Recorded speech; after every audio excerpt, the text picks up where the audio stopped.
Hello dear students, मी आपला Salman sir from Accountwala commerce academy. आपण आजच्या या व्हिडिओमध्ये बघणार आहोत ते म्हणजे सिंगल एंट्रीचा वन शॉट प्रॉब्लेम. तुम्ही जर हा एक प्रॉब्लेम बघत असाल तर तुम्हाला बुकमध्ये जाऊन सिंगल एंट्री अजिबात बघायची गरज नाही. हा एक प्रॉब्लेम परफेक्ट करा, तुम्हाला सिंगल एंट्रीमध्ये 8 आउट ऑफ 8 मार्क्स मिळते. ओके, बोर्डाच्या मतानुसार किंवा बोर्डाने जे सजेशन दिलेलं आहे त्या सजेशनमध्ये सिंगल एंट्री हा टॉपिक क्वेश्चन नंबर 4 किंवा 5 मध्ये 8 मार्क्ससाठी ऑप्शनला आलेला असतोय. त्यामुळे तुमचे 8 मार्क्स परफेक्ट होऊन जातील. हा एक व्हिडिओ तुमच्यासाठी सफिशियंट आहे, तुम्हाला बुक बघायची अजिबात गरज नाही. ओके, व्हिडिओ सुरू करण्याआधी जर तुम्ही आपल्या चॅनलवर नवीन असाल तर चॅनलला नक्की सबस्क्राईब करा. ओके, अकाउंटवाला कॉमर्स अकॅडमी, जर तुम्ही आता 12th मध्ये जाणार असाल तर आपल्या अकॅडमीमध्ये नक्की ऍडमिशन करा. जर तुम्ही प्रॉपर कोल्हापूरमध्ये राहत असाल तर आपली अकॅडमी जी आहे ती DRK कॉलेजच्या जवळ बिंदू चौक येथे आणि विवेकानंद कॉलेजच्या जवळ दोन्ही ठिकाणी ऑफलाईन अकॅडमी अवेलेबल आहे. जर तुम्ही आउट ऑफ कोल्हापूर असाल तर आपले ऑनलाईन सुद्धा क्लासेस अवेलेबल आहेत ज्यामध्ये आपण अकाउंटन्सीचा क्लास घेतो. ओके, समजा तुम्ही अकाउंट, मॅथमॅटिक्स आणि इंग्लिश या तीन पैकी कोणत्याही दोन विषयांना क्लास लावला तर आपण तुम्हाला OCM वाणिज्य संघटन आणि व्यवस्थापन म्हणतोय मराठीमध्ये आपण त्याला, आणि इकॉनॉमिक्स ज्याला आपण मराठीमध्ये अर्थशास्त्र म्हणतोय, हे दोन्ही सब्जेक्ट तुम्हाला अगदी फ्री मध्ये शिकवले जातील. ओके, म्हणजे तुम्ही दोन सब्जेक्टना क्लास लावला तर दोन सब्जेक्ट तुम्हाला अगदी फ्री मध्ये मिळून जातील. ओके, जर तुम्हाला आपल्या क्लासमध्ये ऍडमिशन घ्यायचं असेल तर तुम्ही या नंबरला मला नक्की कॉन्टॅक्ट करू शकताय आणि आपलं जी काही सीट असेल ती बुक करू शकताय. तर चला आपण स्टार्ट करूया single entry system. Sir, single एंट्रीचा प्रॉब्लेम आपल्याला क्वेश्चन नंबर 4 किंवा 5 मध्ये विचारला जाणार आहे. ओके, यामध्ये काय काय बनवतोय आपण? एक तर आपण बनवतोय स्टेटमेंट ऑफ अफेअर्स, ज्याला आपण बॅलन्स शीट म्हणत आलोय फायनल अकाउंट मध्ये, आणि सेकंड आहे फॉर्मॅट ऑफ किंवा statement of profit or loss and नाही. ओके, चला आपण आधी फॉर्मॅट बघूया की सर फॉर्मॅट मध्ये काय आहे. सुरुवातीला क्लोजिंग कॅपिटल घेतोय आपण. क्लोजिंग कॅपिटल मध्ये ड्रॉइंग्स प्लस करायचे असतात आणि ऍडिशनल कॅपिटल असेल तर तो मायनस करायचा असतोय. सर, क्लोजिंग कॅपिटल मध्ये ड्रॉइंग्स प्लस होणार, ऍडिशनल कॅपिटल मायनस होणार, त्यानंतर ऍडजस्टेड क्लोजिंग कॅपिटल मिळतोय, त्यातनं ओपनिंग कॅपिटल लेस होतात, मग आपण जो मिळतोय त्याला म्हणतोय प्रॉफिट बिफोर ऍडजस्टमेंट. त्यानंतर 6 इन्कम आहेत. कोणते इन्कम? बघा, income during the year, interest on drawings महत्वाचा आहे, एक्झाम मध्ये येऊ शकतोय. इंटरेस्ट ऑन इन्व्हेस्टमेंट तितका महत्वाचा नाही वाटत मला. प्रीपेड एक्सपेन्सेस, आउटस्टँडिंग इन्कम हे येतच नाहीत कधी, पण माहित पाहिजे फॉर्मॅट मध्ये आहे. अंडर व्हॅल्युएशन ऑफ असेट आणि ओव्हर व्हॅल्युएशन ऑफ लायबिलिटी, हे 6 इन्कम आहे. ओके, याचे एक्झाम्पल मध्ये आपण कव्हर केलेलं आहे, ते बघायचं आहे नंतर. त्यानंतर त्याची टोटल आपण आउटर कॉलमला घेतो. त्यानंतर लेस करतोय आपण एक्सपेन्सेस ड्युरिंग द इयर. आपल्याकडे सध्या 8 एक्सपेन्सेस आहेत, त्यामध्ये इंटरेस्ट ऑन कॅपिटल आहे, इंटरेस्ट ऑन बँक लोन आहे, हे दोन्ही पण लेस होतात. ऍडव्हान्स इन्कम आहे, आउटस्टँडिंग एक्सपेन्सेस आहे, हे दोन्ही येणारच नाही एक्झाम मध्ये, कन्फर्म आहे. Over valuation of asset, under valuation of liabilities, याची पण शक्यता कमी असते. डेप्रिसिएशन आणि बॅड डेट्स RDD हे मात्र कंपल्सरी विचारलं जाऊ शकतं. त्यामुळे तुम्हाला जर या वरचे 6 इन्कम आणि 8 एक्सपेन्सेस मध्ये कुणाची तयारी करायची असेल तर तुम्ही डेप्रिसिएशन आणि बॅड डेट्सची परफेक्ट करून घ्या. ओके, हे आपण बघणारच आहोत आजच्या आपल्या या प्रॉब्लेम मध्ये. त्यानंतर प्रॉब्लेम सुरू करण्याआधी काही बेसिक गोष्टी मी तुमच्या क्लिअर करतो आणि त्या गोष्टी तुम्हाला माहित असणे फार गरजेचं आहे की सर कॅल्क्युलेशन्स आपण कशावर करतो. कॅल्क्युलेशन्स कशावर करतो? जसं की कॅल्क्युलेशन नंबर फर्स्ट आहे इंटरेस्ट ऑन कॅपिटल असेल, बरोबर. त्यानंतर इंटरेस्ट ऑन इन्व्हेस्टमेंट असेल,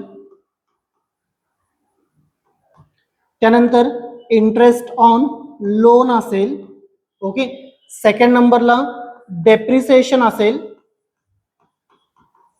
डेप्रिसिएशन, एखाद्या असेटवर जेव्हा आपण डेप्रिसिएशन काढतोय, सर याचं जे कॅल्क्युलेशन आहे ते कशावर करायचं असतं? बघा, ओपनिंग बॅलन्स वर करायचं असते. Opening balance plus additional balance, opening balance plus additional balance if any जर असेल क्वेश्चन मध्ये तर तुम्हाला ओपनिंग बॅलन्स वर तर काढायचंच आहे, प्लस तुम्हाला ऍडिशनल बॅलन्स वर सुद्धा काढायचं आहे. काय काढायचं असेल तर interest on capital, interest on investment, interest on loan आणि डेप्रिसिएशन ऑन फिक्स्ड असेल. हे जेव्हा तुम्हाला कॅल्क्युलेशन करा म्हणतील तेव्हा तुम्हाला ओपनिंग बॅलन्स वर काढायचंच आहे, प्लस ऍडिशनल बॅलन्स वर सुद्धा काढावं लागतं. डन? येस. त्यानंतर नंबर 3, सर आपण बॅड डेट्स आहेत किंवा RDD आहेत. ओके, हे चार्ज करत असताना किंवा याच्यासोबत ओव्हर व्हॅल्युएशन आहे, ओव्हर व्हॅल्युएशन असेल बरोबर, किंवा अंडर व्हॅल्युएशन असेल, ओव्हर व्हॅल्युएशन किंवा under valuation. Sir over valuation, under valuation, bad debts आणि आरडीडी याचं जर तुम्हाला कॅल्क्युलेशन करायचं असेल तर तुम्हाला क्लोजिंग बॅलन्सवर करायचं असतं. कशावर काढायचं असतं हे? Closing balance. या गोष्टी तुम्हाला माहित असणे फार गरजेचं आहे. ओके, विद्यार्थ्यांचा टॉपिक संपतोय, कॉलेजमध्ये शिकून मोकळे होतात, पण विद्यार्थ्यांना हे कळत नाही की कशावर कॅल्क्युलेशन करायचे असतात. ओके, त्यासाठी तुम्ही काय करू शकताय, याचा स्क्रीनशॉट जर तुम्हाला नेसेसरी वाटत असेल तर स्क्रीनशॉट घ्या, जेणेकरून तुम्ही याला नोट डाऊन करू शकता. ओके, आता आपण जाणार सर आपल्या प्रॉब्लेम मध्ये. प्रॉब्लेम मी मोठा घेतलेला आहे, एक्झाम मध्ये एवढा मोठा प्रॉब्लेम येणार नाही, हे तर फिक्स आहे. तुम्ही प्रॉब्लेमचं स्क्रीनशॉट घेऊ शकता ज्या त्या वेळेला तुम्हाला वाटेल तसं. Tanisha maintain her books on single entry system. You are required to prepare statement of affairs and statement of profit or loss for following information. म्हणजे सिंगल एंट्री बनवायचे. ओके सर, लिस्ट दिलेली आहे पर्टिक्युलर्स 2024-2025. आपल्याला या लिस्ट मध्ये asset आणि liability दिलेले असतात. जर क्वेश्चन मध्ये ओपनिंग कॅपिटल आणि क्लोजिंग कॅपिटल दिला असेल तर हे दिलं जाणार नाहीये, हे कन्फर्म आहे. सर मग हे का दिलं जात आहे, याचा वापर करून आपण स्टेटमेंट ऑफ अफेअर्स म्हणजे बॅलन्स शीट बनवतोय, जेणेकरून आपल्याला ओपनिंग कॅपिटल आणि क्लोजिंग कॅपिटल काढावा लागतोय. ओके, ते काढण्यासाठी आपल्याला हे दिलं जात आहे. चला आधी आपल्याला आयडेंटिफाय करावं लागेल सर याच्यामध्ये असेट कोणते आणि लायबिलिटीज कोणते. लँड अँड बिल्डिंग आहे, प्रत्येकाला माहित पाहिजे. सर लँड अँड बिल्डिंग आपल्यासाठी असेट आहे. प्लांट अँड मशिनरी असेट आहे. फर्निचर असेट आहे. इक्विपमेंट असेट आहे. इन्व्हेस्टमेंट असेट आहे. स्टॉक दिलाय, स्टॉकच्या ठिकाणी कधी कधी हा सुद्धा शब्द वापरतात, तुम्हाला माहित पाहिजे. इन्व्हेंटरी सुद्धा म्हणतात. सर इन्व्हेंटरी म्हणजे स्टॉक. ओके, लूज टूल्स आहेत, असेट आहे. डेटर्स असेट आहे. बिल्स रेसिवेबल सुद्धा असेट आहे. बरोबर, आपल्याला अशा पद्धतीने हे असेट दिलेले आहेत. तुम्हाला स्क्रीनशॉट वाटत असेल, हवा असेल तर तुम्ही घेऊ शकताय. त्याच्या खाली अजून आहेत आयटम्स, ते पण बघायचे. त्यानंतर पुढे जर बघितला तर तुम्हाला दिसेल सर बिल्स रेसिवेबल पर्यंत बघितलं आपण. बिल्स रेसिवेबल असेट होते. बिल्स पेएबल लायबिलिटीज आहेत. क्रेडिटर्स लायबिलिटीज आहेत. 10% बँक लोन लायबिलिटी आहे. बरोबर, पण सर 10% म्हणतात म्हणजे याच्यावर हिडन ऍडजस्टमेंट आहे. कोणती ऍडजस्टमेंट असेल सर, तर इंटरेस्ट ऑन इन्व्हेस्टमेंटची असेल. कोणती असेल? Interest on bank loan, sorry my mistake, interest on bank लोनची असेल. Sir interest on bank loan म्हणजे तुम्ही बँकेकडून लोन घेतलाय, तुम्ही बँकेला व्याज दिला, इंटरेस्ट दिला, तुमच्यासाठी एक्सपेन्सेस आहे, म्हणजे sir interest on bank loan हा मायनस होणार. कशावर काढायचं असं sir interest on bank loan? Opening balance plus additional. Opening balance आहे 1 लाख रुपये, बरोबर. क्लोजिंग बॅलन्स पण 1 लाख रुपये आहे. कोणतंही ऍडिशन झालेलं नाहीये, म्हणजे फक्त ओपनिंग बॅलन्सवर काढणार 1,00,000च्या 10% म्हणजे 10,000 रुपीज येईल. ते आपण नंतर बघूया, पण लायबिलिटीज आहे. त्यानंतर sir cash in hand asset आहे. कॅश ॲट बँक सुद्धा आपल्यासाठी असेट आहे. डन. ओके, स्क्रीनशॉट घेऊ शकता हवं असेल तर. सर ही इन्फॉर्मेशन आपल्याला स्टेटमेंट ऑफ अफेअर्स बद्दल दिलेली असते आणि ही इन्फॉर्मेशन जी आहे ही आपल्याला statement of profit or loss साठी दिलेली असते. त्याचा यूज करून आपण प्लस आहे की मायनस आहे हे डिफाईन करतो. Number first, she introduce additional capital ₹1 lakh on 1 October 2024. 1 ऑक्टोबरला तिनं ऍडिशनल बॅलन्स आणलेला आहे तनिषानं. कुणाचा? कॅपिटलचा 1 लाख रुपये. सर ऍडिशनल कॅपिटल आपण नेहमी मायनस करतोय. काय करतोय आपण? मायनस. बघा सर प्रॉब्लेम मध्ये एक्झामच्या मे बी असं पण असू शकतंय, जर तुम्ही क्वेश्चन बघितला बुक्स मध्ये तर तुम्हाला कळेल. काय सांगितलं होतं की तनिषानं आपलं एक फर्निचर विकलेलं आहे, घरातलं फर्निचर विकलंय. ते फर्निचर विकून आलेले पैसे बिझनेस मध्ये आणले, याला सुद्धा आपण ऍडिशनल कॅपिटल म्हणतोय. सर ऍडिशनल कॅपिटल म्हणतात, फ्रेश कॅपिटल म्हणतात, फर्दर कॅपिटल, म्हणजे शब्द वेगवेगळे वापरू शकतात. ओके, तुम्ही हा एक व्हिडिओ पूर्ण केला तर तुमचं सिंगल एंट्री पूर्ण डन होऊन जाईल. Sir cash withdrawn for personal use for first 6 month ₹2,000 per month. पहिल्या 6 महिन्यामध्ये तिनं 2,000 रुपये प्रमाणे विड्रॉ केले.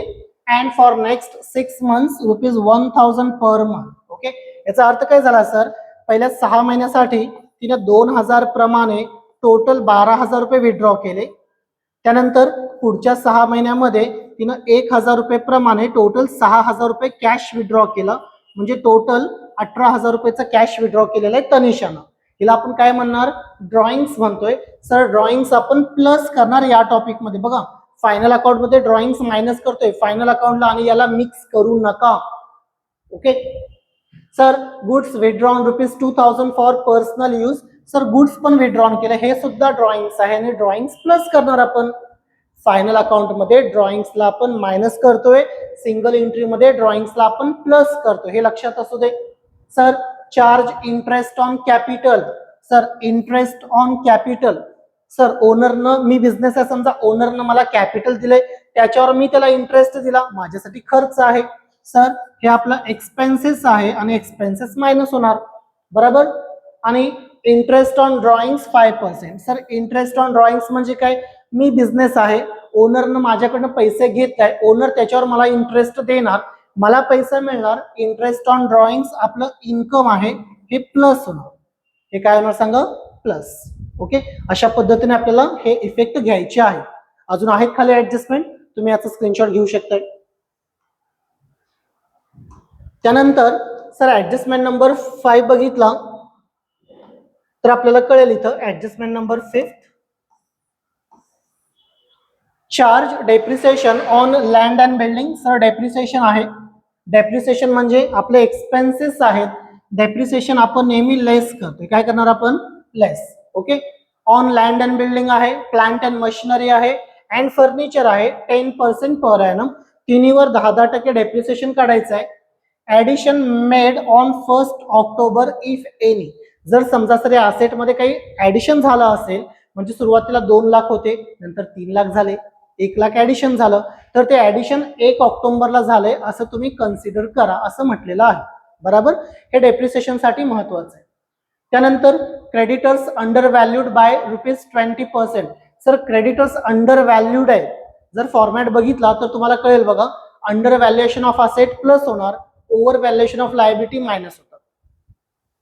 Sorry, under valuation of asset plus होतात आणि ओव्हर व्हॅल्युएशन ऑफ लायबिलिटी सुद्धा प्लस होणार, बरोबर, कारण ते इन्कम आहेत. आणि एक्सपेन्सेसचा विचार केला, over valuation of asset minus होतात आणि अंडर व्हॅल्युएशन ऑफ लायबिलिटी सुद्धा मायनस होतात. सर क्रेडिटर्स लायबिलिटी आहे आणि अंडर व्हॅल्यूड झालंय, म्हणजे सर हे एक्सपेन्सेसच्या कॅटेगरीमध्ये येणार आणि मायनस होणार. सर म्हणजे काय करायचंय बघूया आपण नंतर. Under valuation of loose tools. Sir asset जर अंडर व्हॅल्युएशन होत असेल तर हे इन्कम आहे, हे प्लस होणार, बरोबर. आणि over valuation of stock, stock asset आहे, जर स्टॉक ओव्हर व्हॅल्यूड होत असेल तर हे एक्सपेन्सेसच्या कॅटेगरीमध्ये मायनस करतोय आपण. काय करतोय आपण, मायनस. हे तुम्हाला फॉर्मॅट बघितल्यानंतर क्लिअर होईल. Sir write off ₹5,000 as a bad debts and RDD 10% on debtors. Sir दोन्ही सुद्धा एक्सपेन्सेस आहेत आणि दोन्ही सुद्धा आपण काय करणार, मायनस. ओके, अशा पद्धतीने हा प्रॉब्लेम घेतलेला आहे. बघा प्रॉब्लेम मध्ये फक्त बॅड डेट्स, RDD, डेप्रिसिएशन येण्याची शक्यता जास्त आहे तुमच्या कॉलेजच्या, कोणत्याही कॉलेजमध्ये असो तुम्ही. बाकीच्या गोष्टी येण्याची शक्यता थोडी कमी आहे. तुम्ही याचा स्क्रीनशॉट काय करू शकताय, घेऊ शकताय, म्हणजे आपण सोल्युशनला जायचं. सिंगल एंट्रीचा प्रॉब्लेम एवढा डिफिकल्ट वगैरे नाहीच आहे, बरोबर, एकदम इझी लेवलचा प्रॉब्लेम येतोय. फक्त आपली तयारी पाहिजे किंवा तुमची मेंटॅलिटी पाहिजे की परफेक्टली आपण सॉल्व्ह करणार, जेणेकरून आपल्याला या टॉपिक मध्ये 8 आउट ऑफ 8 मार्क्स इझिली मिळतील. इन्कम किती आहेत, तर मला वाटतं 1-2 इन्कम आहेत, 2-3 ते आपण सगळे कन्सिडर करणारच आहोत. सोल्युशन मध्ये सर सगळ्यात आधी आपल्याला जर काय बनवावं लागत असेल तर आपण स्टार्टिंगला बनवतोय स्टेटमेंट ऑफ अफेअर्स, ज्याला आपण बॅलन्स शीट म्हणतोय फायनल अकाउंट मध्ये. Okay, liability 2024-25, asset 2024-25. सर एकत्र बनवलं तर चालेल का, यस ऑब्व्हियसली, काहीच प्रॉब्लेम नाही. दोन्ही वर्षाचं तुम्ही स्टेटमेंट ऑफ अफेअर्स एकत्र बनवू शकताय, बरोबर. हा प्रॉब्लेम आहे तुमच्या समोर, आपण याचं ट्रान्सफर करत जायचंय स्टेटमेंट ऑफ अफेअर्स मध्ये. पहिला आयटम आहे लँड अँड बिल्डिंग, असेट आहेत. ओके, असेट साइडला येणार आपण आणि इकडे घेणार लँड अँड बिल्डिंग, जमीन आणि त्या जमिनीवरची इमारत आपल्यासाठी असेट आहे. 2 लाख आणि 3 लाख दिलेला आहे. 2024ला 2 लाख होतं, 2025ला 3 लाख झालं, म्हणजे 1 लाख रुपयाचं ऍडिशन झालंय आणि कधी झालंय तर 1 ऑक्टोबरला झालंय असं मागाशी ऍडजस्टमेंट मध्ये वाचलंय. Sir plant and machinery 150 asset आहे. प्लांट अँड मशिनरी कोणतीही ऍडिशन झालेली नाही याच्यामध्ये बघू शकताय तुम्ही. 1,50,000 24ला होतं, 1,50,000 2025ला सुद्धा आहे. सर फर्निचर 50 आणि 60 ऍडिशन झालंय 1 ऑक्टोबरला. फर्निचर असेट आहे आपल्यासाठी. फर्निचर 50,000 अँड 60,000 50,000 आणि 60,000. त्यानंतर सर इक्विपमेंट आहे 70 सेम अमाऊंट आहे. इक्विपमेंट आपल्यासाठी असेट आहेत. इक्विपमेंट 70,000 2024ला होते आणि 70,000 2025ला सुद्धा आहे. त्यानंतर इन्व्हेस्टमेंट आहे, असेट आहे सर इन्व्हेस्टमेंट सुद्धा.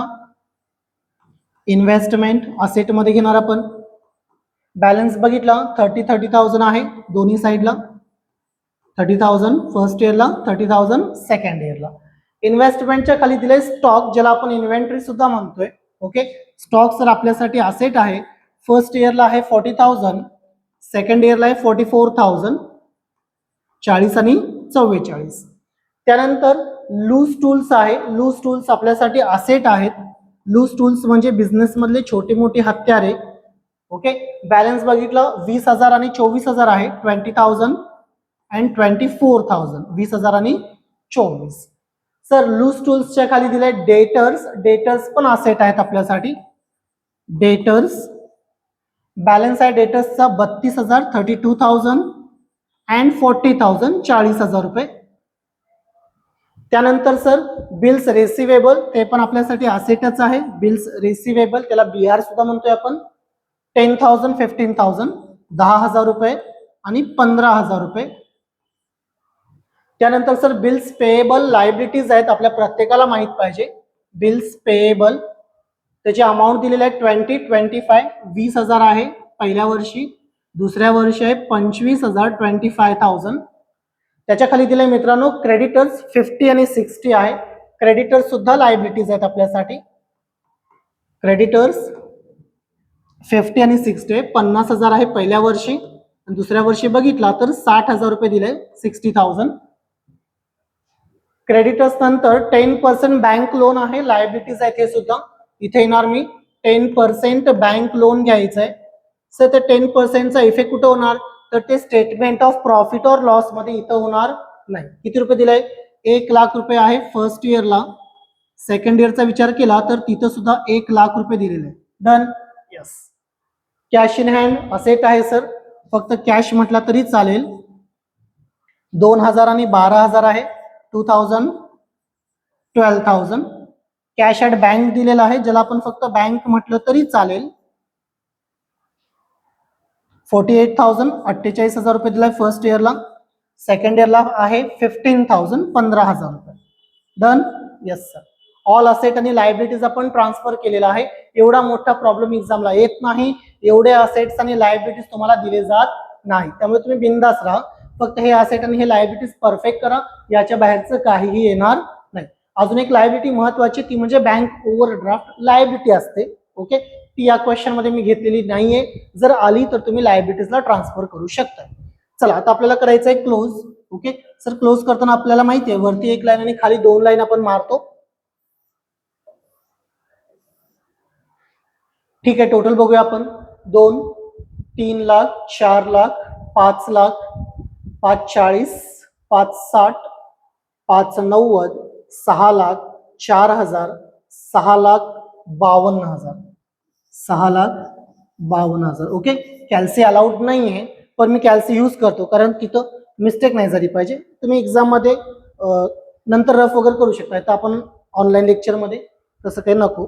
2 lakh plus 1,50 plus 50 plus 70 plus 30 40 20 32 10,000 2,000 आणि 48,000. यस, 6,52,000 बरोबर आहे सर. 6,52,000 इथं सुद्धा लिहावं लागेल आपल्याला. 6,52,000 6,52,000 इथं गॅप येणार सर, कारण हे 6,52,000 नाहीये. त्यातनं आपल्याला 1,50,000 आणि 20 1,70,000 मायनस करावे लागतील बॅलन्स आलेला आहे 4,82,000, 4,82,000. बरोबर, हा बॅलन्स आलेला आहे आपला म्हणजे बॅलन्सिंग फिगर आलेले आहे, ज्याला आपण ओपनिंग कॅपिटल म्हणणार. येऊया आपण तिथं. याची टोटल करूया. 3 लाख, 4 लाख, 5 लाख 10,000, 5,80, 6,10, 6,50, 6,70, 6,80, 7,20, 7,30, 7,40, 7,50, 7,60, 7,60,000. चेक करूया आपण एकदा. 3 लाख, 1,50, 60, 70, 30, 44, 24, 15, 40, 12 आणि 15. बरोबर आहे. 7,60,000, 7,60,000. बरोबर. सेम टोटल इथं पण लिहायचं असते. 7,60,000, 7,60,000. इथं गॅप येणार कारण हे 7,60,000 नाहीये. हे किती आहे बघा. 1,60,000, 80,000, 85,000 मायनस 1,85,000. बरोबर. 1,85,000. बरोबर आहे. 5,75,000चा बॅलन्स आलेला आहे. 5,75,000. 5,75,000. मित्रांनो, आपण याला काय म्हणणार तर आपण याला म्हणतोय कॅपिटल. ही बॅलन्सिंग फिगर आहे, याला कॅपिटल. हा ओपनिंग कॅपिटल आहे आणि हा तुमचा क्लोजिंग. असं तुम्हाला लिहायची गरज नाही ओपनिंग क्लोजिंग, पण तुमच्या माहितीसाठी ओपनिंग कॅपिटल आणि क्लोजिंग कॅपिटल आपल्याला मिळालेलं आहे. विथ द हेल्प ऑफ जो काही बॅलन्सेस दिलेले आहेत आपल्याला, त्याच्या हेल्पवर आपण काय, त्याच्या बेसवर आपण काय केलं तर आपला स्टेटमेंट ऑफ अफेअर्स ड्रॉ करून प्रिपेअर केलं. ओके, तुम्ही याचा स्क्रीनशॉट घ्या म्हणजे आपण स्टेटमेंट ऑफ प्रॉफिट और लॉसला जाऊया. जर तुम्हाला काही पण डाऊट असेल तर तुम्ही बिंदास काय करू शकताय, कमेंट सेक्शन मध्ये कमेंट करून विचारू शकताय की एखादी गोष्ट कळाली नसेल. ओके, तसंच एखाद्या गोष्टीवर अजून थोडं एक्सप्लेनेशन हवा असेल तर मी ते कमेंट मध्ये डिटेलमध्ये शेअर करू शकतो. ठीक आहे सर, आपल्याला ओपनिंग क्लोजिंग कॅपिटल मिळालेले आहेत. आता आपण जाऊ शकतो स्टेटमेंट ऑफ प्रॉफिट और लॉस कडे. स्टेटमेंट ऑफ प्रॉफिट और लॉसचा फॉर्मॅट माहित पाहिजे. सर, सुरुवातीला आपण घेतोय closing capital. Closing capital question मध्ये दिलेला नाहीये बरं का, आपण काढलाय बघा. किती काढलाय सर? 5,75,000 आहे. 5,75,000 रुपये इथे येणार मी आणि घेणार 5,75,000, 5,75,000. सर, फॉर्मॅट आठवत चला. याच्यामध्ये आपण ड्रॉइंग्सला प्लस करतोय, ऍड ड्रॉइंग्स. आता ड्रॉइंगचा विचार केला तर ड्रॉइंग्स दोन पद्धतीचे आहेत. ओके, एक आहे इन कॅश. आता इन कॅश मध्ये विचार केला तर सेकंड नंबरच्या ऍडजस्टमेंट मध्ये सांगतात तनिषाने पहिले 6 महिन्यामध्ये 2,000 रुपये प्रमाणे विड्रॉ केले. म्हणजे पहिल्या 6 महिन्यामध्ये 2,000 रुपये प्रमाणे तनिषाने 6 दुनी 12,000 रुपये विड्रॉ केले. त्यानंतर पुढच्या 6 महिन्यामध्ये तनिषाने 1,000 रुपये प्रमाणे टोटल 6,000 रुपये विड्रॉ केले. बरोबर, हे झाले ड्रॉइंग्स इन कॅश. 3 नंबरच्या ऍडजस्टमेंट मध्ये सांगितलंय की तनिषाने 2,000 रुपयाचे गुड्स सुद्धा विड्रॉ केलेले आहेत फॉर हर पर्सनल यूज. म्हणजे सर ड्रॉइंग्स इन गुड्स सुद्धा आहेत आपल्याकडे, किंवा इन काइंड्स म्हणतोय आपण त्याला 2,000. म्हणजे टोटल ड्रॉइंगचा विचार केला मित्रांनो, 12, 13, 14, 14 आणि 6, 20,000. 20,000 रुपयाचे टोटल ड्रॉइंग झाले. बरोबर, डाऊट असेल तर नक्की मला विचारा कमेंट मध्ये. त्यानंतर सर आपण ऍडिशनल कॅपिटल मायनस करतोय, less additional capital. Sir additional capital question मध्ये दिलंय ऍडजस्टमेंट नंबर 1 मध्ये, she introduce additional capital 1 lakh rupees on 1 October. 1 lakh रुपयाचा ऍडिशनल कॅपिटल आणलेला आहे. मायनस होणार म्हणून आपण ब्रॅकेट मध्ये घेतो. कुठे घेणार आपण? ब्रॅकेट मध्ये. बरोबर, येस सर. 5,75,000 आणि हे 20, 5,95,000 वजा 1 लाख म्हणजे 4,95,000. किती बॅलन्स आला? 4,95,000, 4,95,000. पुन्हा एकदा क्रॉस चेक करा सर. 4,75,000 आणि 20, 5,75,000 आणि 20, 5,95,000 वजा 1 लाख, 4,95,000. सर आपण याला म्हणतोय ऍडजस्टेड क्लोजिंग कॅपिटल. याला आपण काय म्हणणार? Adjusted closing capital. बरोबर, यस सर. याच्यातून आपलं ओपनिंग कॅपिटल मायनस होणार आहे, लेस ओपनिंग कॅपिटल. हा बेसिक फॉर्मॅट आहे बरं का, opening capital. Sir opening capital सुद्धा क्वेश्चन मध्ये दिलेला नव्हता बरं का, आपण काढलेला आहे. सर किती आहे बघा ओपनिंग कॅपिटल?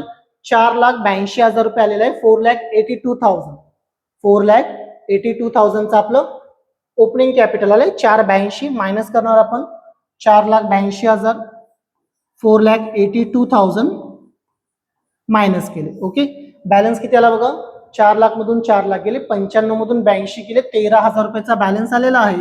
सर हा बॅलन्स पॉझिटिव्ह आहे, म्हणून आपण याला म्हणणार इथं प्रॉफिट बिफोर ऍडजस्टमेंट. काय म्हणायचं याला, प्रॉफिट बिफोर ऍडजस्टमेंट. कारण ऍडजस्टमेंट व्हायची अजून बाकी आहे. प्रॉफिट बिफोर ऍडजस्टमेंट, बरोबर. Yes sir. सर किती ऍडजस्टमेंट आहेत, 6 इन्कम आहेत. किती इन्कम आहेत, 6. कोणकोणते सर 6 इन्कम, प्लीज एक्सप्लेन करा. Sir interest on capital, sorry interest on investment आज नाही प्रॉब्लेम मध्ये, येणार पण नाही. इंटरेस्ट ऑन ड्रॉइंग्स महत्वाचं आहे, बरोबर.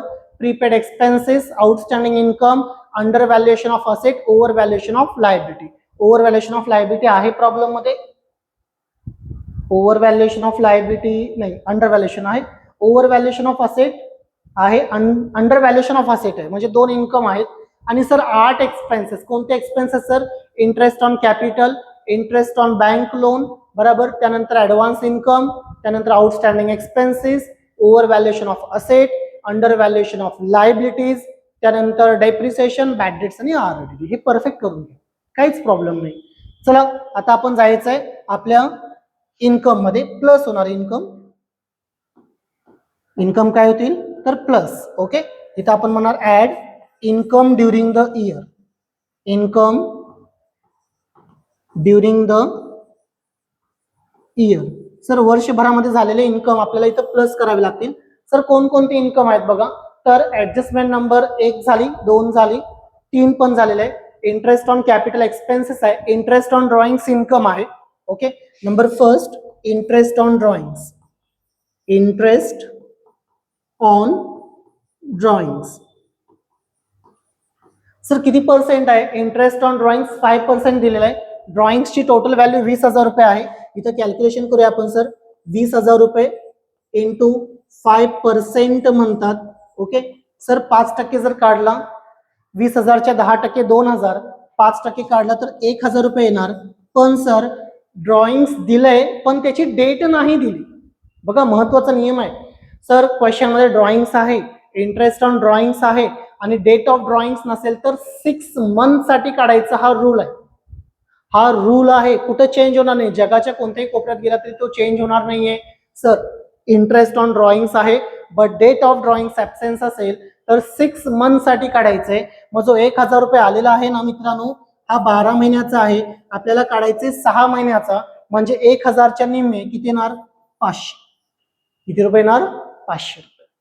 सर इंटरेस्ट ऑन ड्रॉइंग्स आपला 6 मंथ साठी 500 रुपीज आला. Done. Yes. Interest on capital बाकी आहे, नंतर बघूया. सर डेप्रिसिएशन एक्सपेन्सेस आहे, क्रेडिटर्स अंडर व्हॅल्यूड झालेले आहेत. ओके, एक्सपेन्सेस आहेत. Under valuation of loose tools income आहे. सर असेट अंडर व्हॅल्यूड होत असेल तर ते इन्कम आहे. ओके, सेकंड नंबर, तिथं स्पेस संपलेला आहे, मी इथं घेतो. Under valuation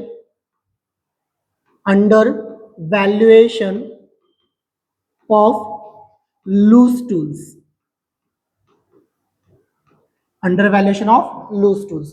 sir loose tools under valuation over valuation काढताना नेहमी क्लोजिंग बॅलन्सवर काढायचे, लक्षात असू दे. लूज टूल्सचा क्लोजिंग बॅलन्स आहे 24,000. किती रुपये बॅलन्स आहे सर, 24,000 रुपये. 24,000 रुपीज बॅलन्स दिलेला आहे, बरोबर. चला इथंच घेतो मी, 24,000 रुपये बॅलन्स दिलेला आहे आपल्याला. सर हा अंडर व्हॅल्युएशन आहे. किती पर्सेंट अंडर व्हॅल्यूड आहे बघितला मित्रांनो, तर 20% अंडर व्हॅल्यूड आहे. अंडर व्हॅल्यूड म्हणजे काय, तर ही खरी व्हॅल्यू नाही आहे, त्यांनी खरी व्हॅल्यू लपवलेली आहे. म्हणजे जी काही करेक्ट व्हॅल्यू आहे ना ते त्यांनी लपवलेली आहे. त्यांनी खोटी व्हॅल्यू किंवा खोटी फिगर सांगितलेली आहे तुम्हाला 24,000, आणि 24,000 जे आहे ना हे अंडर व्हॅल्यूड आहे, म्हणजे ती कमी आहे. किती पर्सेंट न कमी आहे, 20% न कमी आहे. मग सर जी राईट व्हॅल्यू आहे ती आपण ठरवायचं की 100 आहे. राईट व्हॅल्यू किती असणार, खरी व्हॅल्यू 100. पण जे 24,000 आहे ना हे 20%नी कमी आहे, म्हणजे ते 100 प्लस, सॉरी 100 मधनं -20 म्हणजे हे किती असणार, 80 असणार. हे किती टक्के असणार, 80% असणार. आणि सर आपल्याला काय करायचंय, 100% ही खरी व्हॅल्यू काढायची आहे. जर कॅल्सी मध्ये मी बघितलं तर आपल्याला कळेल 24,000 इंटू 100 डिवायडेड बाय 80. आन्सर आलेला आहे 30,000. किती उत्तर आलेलं आहे आपलं, 30,000 उत्तर आलेलं आहे. मग सर 30,000 रुपये घ्यायचं का आपण? नो. 30,000 रुपये आणि रॉंग व्हॅल्यू किती आहे सांगा? 24,000 आहे. तर या दोन्हीमध्ये जो गॅप आहे तो 6,000चा गॅप आहे. किती रुपयाचा गॅप आहे? 6,000. तो गॅप घ्यायचा असतो आपल्याला. बघा काय केलं आपण sir, under valuation over valuation करताना काय करायचं असतं बघा. 24,000 रुपये ही लूज टूल्सची क्लोजिंग बॅलन्स घेतला. त्यांनी सांगितलंय ही रिअल नाही आहे. मग आपण ठरवलं की रिअल 100 आहे. मग ती काय आहे? ती रिअल पेक्षा 20% अंडर आहे, म्हणजे कमी आहे, म्हणजे ती 80% आहे. बरोबर. समजा 10% अंडर व्हॅल्यूड म्हटलं असतं तर जो छेद आहे डिनॉमिनेटर तो 90 आला असता. 30% अंडर व्हॅल्यूड म्हटलं असतं तर 100 मायनस 30 जो डिनॉमिनेटर आलाय तो 70 आला असता. डन. 6,000 रुपये आलेला आहे. दोनच इन्कम आहेत सर. इथं 500 रुपये आलेले आहेत आणि इथं 6,000 रुपये. बरोबर. म्हणजे टोटल झाले 6,500, 6,500. दोनच इन्कम आहेत. यस. बाकी सगळे एक्सपेन्सेस आहेत. चला इथं बॅलन्स आहे 13,000. 13 आणि 6 19,500. 19,500. त्यानंतर सर आता आपण एक्सपेन्सेस लेस करणार. Expenses during the year. Expenses during the year. Sir वर्षभरामध्ये झालेले एक्सपेन्सेस. बरोबर. यस. चला वन बाय वन बघूया. सर इथे एक हिडन ऍडजस्टमेंट होती बघा. Interest on bank loan. Interest on bank loan. Number first, interest on bank loan. Sir interest काढताना डेप्रिसिएशन काढताना ओपनिंग प्लस ऍडिशनल काढतोय. बँक लोनचं ओपनिंग 1 लाख आहे, क्लोजिंग पण 1 लाख आहे, म्हणजे ऍडिशनल झालेलं नाहीये. मग फक्त 1 लाख वर काढावं लागेल आपल्याला. 1 लाख वर 10% काढणार आपण. 1 लाखच्या 10% म्हणजे किती रुपये येणार? 10,000 रुपीज आला interest on bank loan. Done. Yes. Hidden adjustment संपली. Adjustment number 1 additional capital done आहे. नंबर 2 ड्रॉइंग्स डन आहे. नंबर 3 ड्रॉइंग्स डन आहे. Number 4 interest on drawings income मध्ये घेतलं. इंटरेस्ट ऑन कॅपिटल बाकी आहे. Number 2 interest on capital. Interest on capital. Sir interest कशावर काढायचं आहे ठरलंय ना आपलं? Opening plus additional. Sir opening capital पण आहे, ऍडिशनल पण आहे आपल्याकडे. ओपनिंग कॅपिटल किती आहे आपण बघू शकतो. इथं आहे बघा. ओपनिंग कॅपिटल आहे 4,82,000. 4,82,000. चला आधी आपण त्याच्यावर काढूया. 4,82,000 वर काढावं लागेल आपल्याला. 4,82,000च्या 10%. सर 4,82,000च्या 10% जर काढला तर 48,200 रुपये येणार. 48,200. बरोबर. यस. सर अजून एक आहे तो म्हणजे ऍडिशनल कॅपिटल. 1 लाख रुपयाचं ऍडिशनल कॅपिटल आहे. याच्या पण 10% काढावं लागेल. याच्या 10% किती आला मित्रांनो? 10,000 आले. पण इथं सांगितलंय ऍडिशनल कॅपिटल जे इंट्रोड्यूस केले तनिषानं ते 1 ऑक्टोबरला केले. कधी केले? 1 ऑक्टोबर. 1 ऑक्टोबरला. म्हणजे ऑक्टोबर, नोव्हेंबर, डिसेंबर, जानेवारी, फरवरी, मार्च. तनिषानं ऍडिशनल कॅपिटल आणून फक्त 6 महिने झाले. मग सर जे 10,000 रुपये येणार हे 12 महिन्याचे आहेत. तर आपल्याला पाहिजे 6 महिन्याचं. किती महिन्यासाठी पाहिजे आपल्याला? 6 महिन्यासाठी. सर 1 लाखच्या 10% 10,000 रुपये आले. हे 12 महिन्याचे झाले. मग 6 महिन्याचे किती रुपये येणार? 5,000. 5,000. सर टोटल 48 आणि 5 53,200. 53,200. बरोबर आहे. 48,200. यस. 1 लाखच्या 10% 10,000. 6 महिन्याचे 5. बरोबर. बघा काय डाऊट असेल तर तुम्हाला कमेंट सेक्शन मध्ये नंतर विचारू शकता. चला ऍडजस्टमेंट नंबर 4 पण झाली. Adjustment number 5 charge depreciation on land and building, plant and machinery and furniture at 10% per annum. Addition made on 1 October if any. जर ऍडिशनल असेल तर 1 ऑक्टोबरला आहे. कारण सर डेप्रिसिएशन कशावर काढतोय आपण? ओपनिंग प्लस ऍडिशनल वर काढतो. Opening plus additional. बरोबर. यस. चला आपण बघूया one by one. Number 3 depreciation on. आधी आपण बघूया land and building. Depreciation on land and building. Sir land and बिल्डिंगची जर व्हॅल्यू बघितला क्वेश्चन मध्ये 2 लाख आहे आणि 3 लाख आहे. सुरुवातीला 2 लाख होती. Yes sir. नंतर 3 लाख झाली. Yes sir. किती रुपये वाढले? 1 लाख रुपये वाढले. म्हणजे सर ओपनिंग बॅलन्स 2 लाख आहे आणि वाढलेला बॅलन्स आहे 1 लाख. 2 लाख वर पण येणार, 1 लाख वर पण येणार आहे. कळालं का? ओपनिंग प्लस ऍडिशनल दोन्हीवर पण येणार. आधी आपण बघूया ओपनिंग बॅलन्सवर. ओपनिंग बॅलन्स आहे लँड अँड बिल्डिंगचा 2 लाख रुपये, बरोबर? Yes sir. 2 लाखच्या 10% डेप्रिसिएशन आहे इंटू 10%, म्हणजे इथे डेप्रिसिएशन किती येणार ओपनिंग बॅलन्सवर? 20,000. सर लँड अँड बिल्डिंग 2 लाखची होती, 3 लाख झाली, 1 लाख वाढले. सर ऍडिशनल बॅलन्स किती आहे? 1 लाख आहे. 1 लाखच्या 10% काढायचंय. 1 लाखच्या 10% सर 10,000 रुपये आले, 10,000. पण सांगितलंय जे ऍडिशन झालंय ना जिथं जिथं ते 1 ऑक्टोबरला झालं, म्हणजे जे 1 लाखचे ऍडिशनल परचेस केलं लँड अँड बिल्डिंग ते 1 ऑक्टोबरला केलंय. ऑक्टोबर, नोव्हेंबर, डिसेंबर, जानेवारी, फरवरी, मार्च. म्हणजे सर हे लँड अँड बिल्डिंग घेऊन फक्त 6 महिने झाले आणि हे दिलेलं डेप्रिसिएशन 12 महिन्याचं आहे. 1 लाखच्या 10% 10,000, हे 12 महिन्यासाठी, तर 6 महिन्यासाठी किती येणार सर?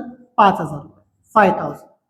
टोटल डेप्रिसिएशन आलं 20 आणि 5 25,000, 25,000 डेप्रिसिएशन आलेलं आहे on land and building. Done sir? Yes. त्यानंतर depreciation on plant and machinery आहे, मी वेगळ्या पेजवर घेतो. Number 4, depreciation on plant and machinery. बघा ही गोष्ट क्लिअर करून घ्या. कोणती गोष्ट सर? डेप्रिसिएशन जो आपण कॅल्क्युलेट करतोय ना तो डेप्रिसिएशन आपण कशावर काढतोय? तर सर आपण depreciation opening balance plus additional बॅलन्सवर काढतोय. ही गोष्ट तुमची क्लिअर झालीच पाहिजे ऍट एनी कॉस्ट, बरोबर? ओपनिंग प्लस ऍडिशनलवर काढतो. सर प्लांट अँड मशिनरीचं जर बघितलं तर त्याच्या केसमध्ये प्लांट अँड मशिनरी सुरुवातीला 150 आहे आणि नेक्स्ट डेला पुन्हा 150च आहे. ऍडिशन झालंय का सर? नाही झालेलं. मग ओपनिंग बॅलन्सवर काढणार कारण ऍडिशनल नाहीच आहे सर. मग ओपनिंग बॅलन्स किती आहे आपलं? 1,50,000 आहे. 1,50,000 च्या 10% डेप्रिसिएशन काढणार. 10 उडवला म्हणजे depreciation on plant and machinery किती आलं? 15,000. डन. त्यानंतर डेप्रिसिएशन ऑन फर्निचर सुद्धा आहे. Number 5, depreciation on furniture. Sir फर्निचरच्या केसमध्ये सुरुवातीला 50,000चं फर्निचर होतं, क्लोजिंग बॅलन्स 60,000 आहे. सर 50 आहे, बरोबर आहे, 60 आहे, किती रुपयाचं ऍडिशनल झालं? 10,000. कधी झालं? 1 ऑक्टोबर. मग कशा कशावर येणार डेप्रिसिएशन? 50 ओपनिंगवर येणारच, नंतर 60 झालं ना, 10,000 ऍडिशनल झालं, 10 वर पण येणार. चला आधी आपण ओपनिंग बॅलन्सवर काढूया. सर ओपनिंग बॅलन्स आहे फर्निचरचा 50,000 रुपये. 50,000च्या 10% डेप्रिसिएशन म्हणजे 5,000 रुपये आले. सर 50चे 60 झाले, 10,000 रुपयाचं ऍडिशन झालेलं आहे. ऍडिशनल फर्निचर 10,000 आहे. 10,000च्या 10% काढला तर 1,000 आले, पण 1 ऑक्टोबरला घेतलंय म्हणजे 6 महिन्याचं काढायचं. किती महिन्याचं काढायचंय? 6. 6 डिवायडेड बाय 12. ओके. सर 10,000च्या 10% 1,000, हे 12 महिन्यासाठी, तर 6 महिन्यासाठी किती येणार मित्रांनो? 1,000च्या निम्मे 500, म्हणजे डेप्रिसिएशन ऑन फर्निचर आलेलं आहे 5,500. 5,500. डन. सिंपल आहे. चला 5 नंबर झालं. 6 नंबर क्रेडिटर्स अंडर व्हॅल्यू, बरोबर? Sir under valuation of asset आणि ओव्हर व्हॅल्युएशन ऑफ लायबिलिटी ही इन्कम आहे. ओव्हर व्हॅल्युएशन ऑफ असेट आणि अंडर व्हॅल्युएशन ऑफ लायबिलिटी हे एक्सपेन्सेस आहे. क्रेडिटर्स अंडर व्हॅल्यूड आहेत, बरोबर? यस. नंबर 6,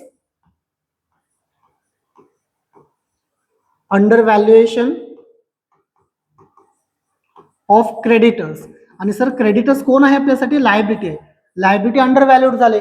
मगाशीच मी सांगितलंय ओव्हर व्हॅल्युएशन अंडर व्हॅल्युएशन काढताना क्लोजिंग बॅलन्सवर काढायचंय. सर क्रेडिटरचा क्लोजिंग बॅलन्स आहे 50 आणि 60, मग 60,000 क्लोजिंग बॅलन्स आहे. चला आपण 60,000 घेणार इकडं. येस सर, 60,000 रुपये घेतला आपण. Sir creditors under valued by 20% म्हणजे ही रॉंग व्हॅल्यू आहे. राईट व्हॅल्यू कोणती आहे? 100.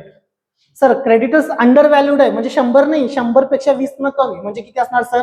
80,000 आहेत, बरोबर? याचं कॅल्क्युलेशन केला मित्रांनो तर उत्तर येणार 75. एकदा चेक करतो मी कॅल्सीवर. काय झालं बघा, क्रेडिटर्सची क्लोजिंग बॅलन्स 60,000 आहे, हे 20% अंडर आहे म्हणजे हे 80%च आहे. इंटू 100 केला तर 75. मग 75 घ्यायचं का सर? नो. राईट व्हॅल्यू आणि रॉंग व्हॅल्यू यातला डिफरन्स घ्यायचा.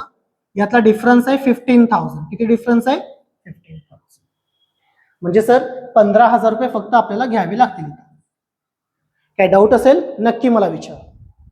त्यानंतर सर ऍडजस्टमेंट नंबर 7 बघितला, under valuation of loose tools income होतं, ओव्हर व्हॅल्युएशन ऑफ स्टॉक मात्र आपला एक्सपेन्सेस आहे. Number 7 over valuation of stock, over valuation of stock. Done. Yes sir, over valuation under valuation कशात घेतो आपण? Closing balance. स्टॉकचा opening balance आहे 40, closing आहे 44,000. सर 44,000 बॅलन्स आहे. येस सर बराबर आहे. काहीतरी डिवायडेड बाय होणार, काहीतरी मल्टिप्लाय होणार, इंटू 100 करायचं कारण राईट व्हॅल्यू 100 आहे. सर जे स्टॉक आहे ना, येस येस स्टॉक आहे तो ओव्हर व्हॅल्यूड आहे 10%. ओव्हर व्हॅल्यूड म्हणजे तो 100 नाहीये, 100 पेक्षा जास्त आहे. किती जास्त आहे? 10. म्हणजे 100 प्लस 10 किती असणार तो? 100 प्लस 10 110. आपल्याला राईट व्हॅल्यू पाहिजे. बरोबर. याचं कॅल्क्युलेशन केला मित्रांनो, राईट व्हॅल्यू येणार 40,000 आणि रॉंग व्हॅल्यू आहे 44,000. या दोन्ही मधला गॅप किती रुपयाचा गॅप आला? 4,000चा गॅप आला. बरोबर. येस सर, म्हणजे इथं आपल्याला घ्यावं लागेल 4,000. डन. काही पण डाऊट असू दे कमेंट करा. Sir write off 5,000 as a bad debts and 10% RDD. Number 8 bad debts. Sir bad डेट्सची डायरेक्ट व्हॅल्यू दिलेली आहे आपल्याला 5,000 रुपीज. इथं आपण घेऊया 5,000. त्याच्यानंतर RDD आहे number 9 RDD. Sir RDD calculate करायचं असते क्लोजिंग बॅलन्स ऑफ डेटर्सवर. डेटर्सचा क्लोजिंग बॅलन्स जर बघितला मित्रांनो तर 40,000 रुपये. किती आहे? 40. मग सर 40 वर काढायचं का? नो, वेट करा. सर डेटर्सचा बॅलन्स होता 40,000 रुपये, अगदी बरोबर आहे. आधी बॅड डेट्स लेस होतात बघा, डेटर्स मधनं लेस करायचा एक सिक्वेन्स आहे रे. आधी बॅड डेट्स लेस करायचं, लेस करून येणाऱ्या व्हॅल्यूवर RDD काढायची असते, ती लेस करून येणाऱ्या व्हॅल्यूवर डिस्काउंट ऑन डेटर्स काढते. ते पण आहे, पण मी घेतलं नाही कारण ती एक्झाम मध्ये येणार नाही. बरोबर. ओके. मग सर 40,000चे डेटर्स होते, आधी बॅड डेट्स लेस झाले 5,000चे. मग आता डेटर्स किती रुपयाचे बाकी आहेत? 35,000. RDD पर्सेंटेज आहे 10. 35,000च्या 10%. याचा अर्थ तुमचं जे काय आन्सर आहे ते आहे 3,500. 3,500. डन. सर सगळ्या ऍडजस्टमेंट झाले. हिडन ऍडजस्टमेंट होती 10% बँक लोन, ती सुद्धा आपण घेतलेली आहे. काही शिल्लक आहे का बघा? नो, काही शिल्लक नाही. चला एक्सपेन्सेसची टोटल करूया आपण. ओके. इंटरेस्ट ऑन लोन 10,000 आहे. Interest on capital 53,200 53,200. Depreciation on building आहे 25,000. त्यानंतर depreciation on plant and machinery आहे 15,000. डेप्रिसिएशन ऑन फर्निचर आहे 5,500. Okay. Under valuation of creditors 15,000. Over valuation of stock 4,000. Bad debts 5,000 आणि RDD 3,500. टोटल आहे 1,36,200. 1,36,200. Sir हे minus करायचं होतं, ब्रॅकेटमध्ये घेतलं मी. ओके. जर तुम्ही बघितला मित्रांनो तर प्लस वाले अमाऊंट कमी आहे, 19,500 आहे. 19,500 मधून 1,36,200 निगेटिव्ह अमाऊंट ज्यादा आहे, म्हणजे येणारा बॅलन्सचा लॉस असणार आहे 1,16,700. 1,16,700. त्याला आपण म्हणणार इकडं निगेटिव्ह बॅलन्स ज्यादा आलाय सर, म्हणजे तो लॉस आहे. Loss during the year. समजा पॉझिटिव्ह बॅलन्स ज्यादा आला असता तर सर त्याला आपण म्हटलं असतं प्रॉफिट ड्युरिंग द इयर. मग सर तुम्ही लॉस वाला का घेतला? एक्झाम मध्ये प्रॉफिट वाल्याचे चान्स ज्यादा आहेत, पण लॉस वाला तुमचा क्लिअर होते म्हणून मी अशा पद्धतीचा प्रॉब्लेम घेतला. काहीच प्रॉब्लेम नाही, फक्त पॉझिटिव्ह ज्यादा आहे की निगेटिव्ह ज्यादा हे बघायचंय. पॉझिटिव्ह ज्यादा आला तर प्रॉफिट, निगेटिव्ह ज्यादा आला तर लॉस. बरोबर. अशा पद्धतीने हा पूर्ण प्रॉब्लेम आपण वन शॉर्ट व्हिडिओमध्ये संपवलेला आहे. Single entry. तुम्ही हा एक प्रॉब्लेम परफेक्ट करा, तुम्हाला बुक मध्ये जाऊन बघायची सुद्धा गरज नाही. ओके. चला स्क्रीनशॉट घ्या. स्टेटमेंट ऑफ प्रॉफिट और सेकंड पेज. कॅल्क्युलेशन महत्वाचे बरं का. Third page. व्हिडिओ आवडला असेल तर नक्की लाईक करा, फ्रेंड्सना शेअर करा जे आता 11th मध्ये शिकत आहेत, भले ते ऑल ओव्हर महाराष्ट्र कुठेही असू देत, त्यांना शेअर करा कारण सगळ्यांना सेमच टॉपिक आहे. बरोबर. आणि जर तुम्ही आता 11th मध्ये असाल तर नक्की 12th मध्ये अकाउंटवाला कॉमर्स अकॅडमीला प्रेफर करा. बरोबर. थँक्यू.